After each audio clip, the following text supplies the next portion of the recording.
শ্রী অভিষেক ব্যানার্জি।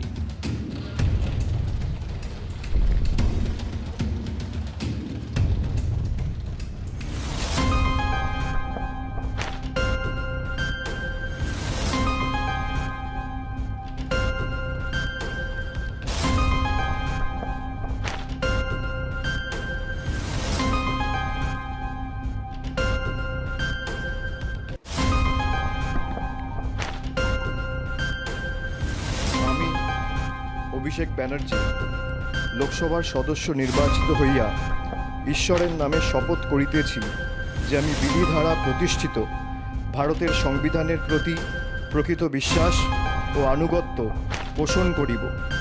আমি ভারতের সার্বভৌমত্ব ও সংহতি রক্ষা করিয়া চলিব এবং যে কর্তব্যভার আমি গ্রহণ করিতে চলিয়াছি তাহা আমি বিশ্বস্তভাবে নির্বাহ করিব। জয় হিন্দ, জয় বাংলা।